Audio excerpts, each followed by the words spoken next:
আজকে আমরা আলোচনা করব জাভাস্ক্রিপ্টের স্ট্রিং নিয়ে। অলরেডি আমরা স্ট্রিংয়ের সাথে পরিচিত হয়ে গেছি। আমরা যে ডাবল কোটেশনের ভিতরে অ্যালফাবেট লিখছিলাম এগুলোই হচ্ছে আসলে স্ট্রিং। তো আসলে স্ট্রিংটা আসলে কি? স্ট্রিং হচ্ছে কিছু সিকোয়েন্স অফ ক্যারেক্টার যেটার মাধ্যমে আমরা কোনো বড় সেন্টেন্স হোক অথবা যে কোনো লাইন হোক অথবা প্যারাগ্রাফের মতো কোনো ডাটা হোক সেটাকে সেভ রাখতে পারি জাভাস্ক্রিপ্টে। তো এই স্ট্রিং ইউজ করার একটা অনেক বড় সুবিধা হচ্ছে আমাদের স্ট্রিংয়ে অনেক ডিফল্ট মেথড আছে, যেই মেথডগুলো ইউজ আমরা স্ট্রিং থেকে অনেক ডাটা অথবা ডাটাকে অনেকভাবে রিপ্রেজেন্ট করতে পারি। তো স্ট্রিং ডিক্লেয়ার করে বা স্ট্রিংটা ইউজ করে কিভাবে? জাভাস্ক্রিপ্টে চারভাবে স্ট্রিং ডিক্লেয়ার করা যায়। তো প্রথমটা হচ্ছে ডাবল কোটেশনের মাধ্যমে। একইভাবে আমরা সিঙ্গেল কোটেশনের মাধ্যমেও স্ট্রিং ডিক্লেয়ার করতে পারি। পাশাপাশি নতুন আরেকটা ওয়ে আছে, সেটা হচ্ছে ব্যাকটিক। এটা অন্যান্য কোনো প্রোগ্রামিং ল্যাঙ্গুয়েজে না থাকলেও জাভাস্ক্রিপ্টে ব্যাকটিকের মাধ্যমে আমরা স্ট্রিং ডিক্লেয়ার করতে পারি। এবং আরও একটি ওয়ে হচ্ছে নিউ স্ট্রিং লিখে তার ভেতরে আমরা স্ট্রিংটা যদি পাস করে দিই তাহলে ওটা একটা স্ট্রিং হিসেবে ডিক্লেয়ার করবে। এটাকে বলা হয় কনস্ট্রাক্টর ওয়ে। এই চারটা ওয়ে ইউজ করেই আমরা আসলে আমাদের স্ট্রিংটাকে যে কোনোভাবে ইউজ করতে পারবো। এবং চারটাতে বিভিন্ন কিছু সুবিধাও আছে যেগুলো নিয়ে আমরা পরবর্তীতে আলোচনা করব।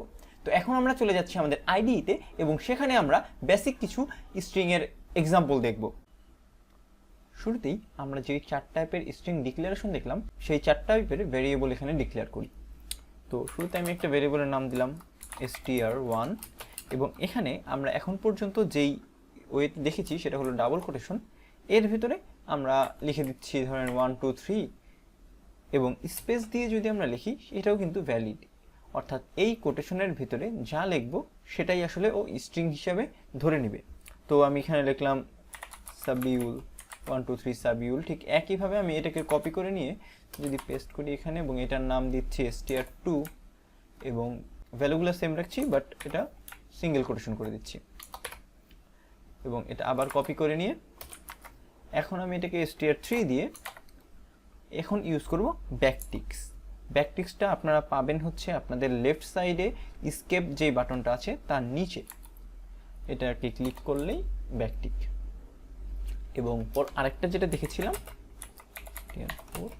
যেখানে আমি নিউ লিখব এবং এরপরে স্ট্রিং লিখে এর ভিতরে আমি চাইলে সিঙ্গেল কোটেশন ডাবল কোটেশন অথবা ব্যাকটিক দিয়ে ভ্যালু পাঠাতে পারবো। ওকে, তো এখন যদি আমি একটা কাজ করি, লক করব এই তিনটা ভেরিয়েবলের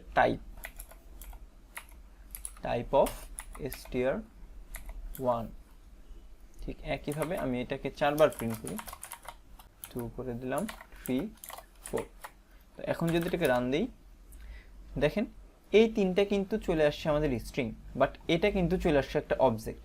অর্থাৎ আমাদের এই নিউ স্ট্রিংটা আমাদের যে স্ট্রিং ভ্যালুটা পাঠিয়েছি ওটাকে অবজেক্ট আকারেও সেভ রাখছে। তো আমরা সবসময় চেষ্টা করব এই তিনটাই ইউজ করার। এইটা আমরা খুব স্পেসিফিকভাবে যদি কোনো কাজ করতে না চাই তখন এটা আর আমাদের দরকার নাই, আমরা চেষ্টা করব এই তিনটা দিয়ে কাজ করার।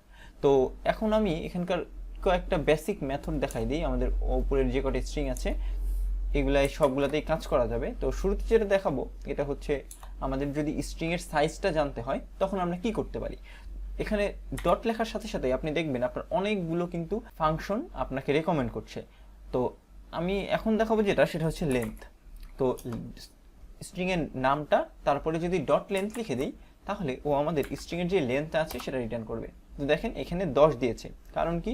কারণ এখানে এই যে তিনটা ক্যারেক্টার, তারপরে আছে হলো এখানে তিনটা আর তিনটা 6টা, মানে 6 আর 3 9 এবং এই যে একটা স্পেস আছে মাঝখানে এটার জন্য 10। তো এই মেথডটা ইউজ করে আমরা কিন্তু খুব সহজেই একটা স্ট্রিংয়ের সাইজ জানতে পারি। তো স্ট্রিংয়ে কিন্তু আমরা চাইলে দুইটা স্ট্রিং খুব সহজেই কম্পেয়ার করতে পারি যে ইকুয়াল নাকি। এটা করার জন্য আমরা যেটা করব, একটা ভ্যারিয়েবল নিয়ে আবার str2 এবং এর ভিতরে আমি একটা র্যান্ডম ভ্যালু রাখি।